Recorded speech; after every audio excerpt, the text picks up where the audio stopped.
Hello, my name is Miriam. Welcome back to my channel. Happy summer, happy pride. Today we'll be doing the mid-year book freakout tag, which this is gonna be my third one, which is such a weird thing to think about because it feels like so long ago that I started my channel, but simultaneously it feels like I just started it yesterday. So yeah, we've been here for quite a while, so let's just get into it. This one has, I think, a couple of different questions that I've never answered before, but we're gonna go ahead and answer them because I find it interesting. So obviously the first question that we have here is best book that you've read so far in 2021. And I think we all know the answer. It was in my very first wrap up. I solidified my favorite book of the year very early on in the year, and that is This Is How You Lose the Time War by Amal El-Moutar and Max Gladstone. This is like one of the best books I've ever read in my entire life, let alone just this year. It's a very futuristic, abstract science fiction novella. It's about like 200 and something pages, and it's about these two women that are on separate sides of the time war, and they're both agents that can travel through time, and they strike up a correspondence, and throughout this correspondence, these letters that they write to each other, they slowly fall in love, and it is the best thing, quite frankly, that I have ever read in my entire life. But another more accessible read that I feel is really high on my list this year is a recent read actually that I haven't talked about yet, and that is People We Meet on Vacation by Emily Henry. This book swept me off my feet. I was not expecting to love it as much as I did, especially since I never read Beach Read, which was Emily Henry's first book last year that everyone was really excited over, and they really loved it. I didn't read it. I don't really think I have any plans to read it, but I read People We Meet on Vacation because I was really interested in the synopsis, and it's one of the best books that I have read this year.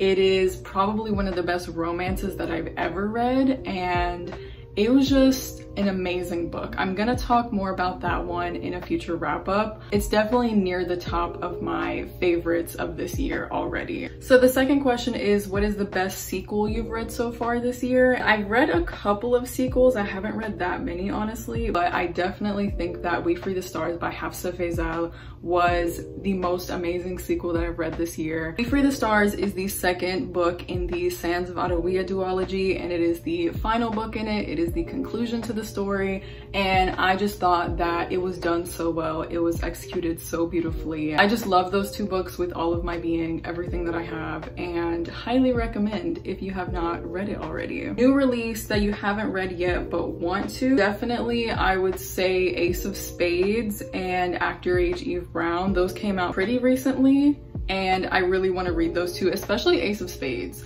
Also Eve Brown, I think I've been procrastinating on that book because I don't want to be done with that series. Like, I just love those books so much, but I definitely need to read it. But Ace of Spades, I'm so freaking excited to read that. I don't know when I'm gonna read it because I really need to be in the mood for like that kind of book. I don't really read like thrillers or mysteries or anything like that really often. So yeah, definitely need to be in the mood for that, but I hope I'm in the mood as soon as possible because I really want to read it. Most anticipated release for the second half of the year. So absolutely, I am gagging for Margaret Rogerson's third book, Vespertine. I think that's how you say it. I could not describe this book to you if I tried. I forget the synopsis every time after I read it, but I don't care. It's Margaret Rogerson. I will buy anything that she puts out. She could put out her grocery list and I will be buying it. So yeah. Also Jade Fire Gold. I don't remember the author's name, but I'll put a picture on the screen. I think it's like an Asian inspired fantasy, and it was, the two characters were described as like a dark Katara and Zuko. And if you know anything about me, you know that I will be reading this. Also, Our Violent Ends by Chloe Gong, the second book in the These Violent Delights duology. It just got really dark in here. Anyways, so the next question is, what has been your biggest disappointment this year? Oh my god, it's really dark. The next question is, what has been your biggest disappointment so far this year? And I do have an answer to this, and it is The Heart Principle by Helen Huang. So I've been on a little bit of a romance binge for like the past 2.5 months, honestly. I would easily say that at least half of the books that I've read this year so far are romance. It's been a whole thing. We'll talk about it in another video, but I recently read both The Kiss Quotient and The Bride Test, which are the first 2 books in this little series that Helen Huang has been writing about this one family and their love interest, kind of similar to the Brown sisters, but it's based on like these set of like cousins. The first 2 books, I enjoyed them so immensely. They made me so happy. And I was dying the past month waiting on Heart Principle, which comes out in August, because it's about my favorite character in the entire series. And I was so excited to finally get to his book and his story. And it went up on NetGalley and I got it. I read it immediately and it was probably like a 2.5 stars if I'm being really honest. Like, that book just disappointed me so badly. So the next question is the biggest surprise of this year, and I would definitely say that it was The Kiss Quotient, because this book came out in I think like 2017 or 2018, and I have been hearing people talk about this book since I made my channel in 2019, and I just never thought that I was gonna read it. But recently, I don't know, I just got the urge to read it very randomly. It ended up being just so amazing. I gave the first book 4 stars. I gave the second book 4.5 stars. I was just having the most amazing time reading these books. Okay, so the next question is favorite new author, debut or new to you. So I'm gonna kind of flip this question because I don't think that I have really discovered a new favorite author recently, but this year I have kind of come to terms with like who I really do consider to be my favorite authors. The person that I have like newly accepted as my favorite author of all time, I think, is Leigh Bardugo. I have not read any Leigh Bardugo books this year in 2021, but I've just been like internalizing like how I've read pretty much all of her books at this point, except for like King of Scars and Rule of Wolves. Ninth House has stuck with me since I read it in October, and I've just really been thinking about how I just love her writing so much. Even in Shadow and Bone, I gave the books in that series pretty mediocre ratings, but even in that series, I was enthralled fully by her writing the entire time, and that's what really pushed me through to reading that series. And then later on, her character work in her other books like Six of Crows, Cricket Kingdom, and Ninth House is just literally through the roof. My expectations were blown. I just feel like she is a writer that just writes like everything that I want to read consistently. Okay, so newest fictional crush, Jane Sue from One Last Stop. Nothing needs to be said. That is my dream woman. I wanted to jump through that book and steal her from August the entire time, and I still do. They're cute or whatever, but I think I could steal Jane from August if I were in that book's universe. Just saying. Also, Kai from The Bride Test. Love him to death. And of course, Kieran from Blood and Ash and that whole series. The best character in the series. I will say it in all of my videos, but Kieran needs his own book and needs his own spin-off series because he's the only interesting one there. Next question is newest favorite character. So all of those fictional crushes could also go for this question, but I'm gonna kind of reach a little bit for this answer, so stick with me. My newest favorite fictional character is from the show Love, Victor, which is a spin-off of Love, Simon, which is an adaptation of Simon versus the Homo sapiens agenda. So it still kind of counts within the realm of books. I just recently watched season 2 of Love, Victor because it just came out like last week. And Raheem, best character on that show. He was in like 4 episodes and he stole the entire show. He is everything. And I am manifesting that he and Victor are endgame because that ship was so much better than the initial ship.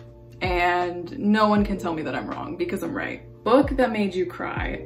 So I haven't cried while reading a book, I don't think, this year. I really don't think I have. I think I may have teared up when I was reading like Honey Girl by Morgan Rogers, and then I definitely teared up while I was reading Chain of Iron. We know this, but I don't think I've like actually cried while reading a book this year, which is really surprising. But if you follow me on like Instagram, you know that I've cried multiple times while watching shows this year, namely The Vampire Diaries. So, and that's a book adaptation, so that counts. Yeah, The Vampire Diaries made me sob several times while I was finishing it earlier this year. So yeah, book that made you happy, The Kiss Quotient and The Bride Test. Those are my answers because I cannot believe how much of a good time I had while reading those books. They were just everything that I needed in the moment. I just read them at the exact right time. So yeah, I would definitely say those books. Once again, favorite book to film adaptation that you've seen this year. So obviously we all know that I'm gonna say Shadow and Bone. If you don't follow me on social media, you probably don't know that I've even watched it or what my thoughts were on it. Definitely follow me. My links will be in the description. I was going to make a video on my thoughts on Shadow and Bone and like a full-blown review, but during the time like after the show came out, I just felt like there was so much content and it was almost like Shadow and Bone content overload. I kind of decided not to do it during that time. So also the big reason why I didn't end up making that video is because I did a 2.5 hour live show on Daria's channel over at Full of Lit, and I'm gonna link that in the description. We literally discussed every single detail there is to be discussed about that show. So if you would like to go watch that and hear all of my opinions and thoughts and everything, please go check that out because I don't think that I'm gonna end up doing a review of season 1. My secondary answer for this would be Normal People by Sally Rooney. I haven't read the book, but I watched the show on Hulu recently and like, I haven't been able to stop thinking about it because it was literally so amazing. It was so well done. I honestly wasn't planning on watching this show for the longest time because, to be honest, it just looked like it lacked diversity. Yeah, I really wasn't planning on watching it, but I saw some stuff about it online. I just knew that it was about like this complex relationship between these kids from like high school to college to after college and everything. So I was like really interested in that because we don't really see many stories, especially in film, outside of like K-dramas that are focused on those years of your life in like your college and your early 20s.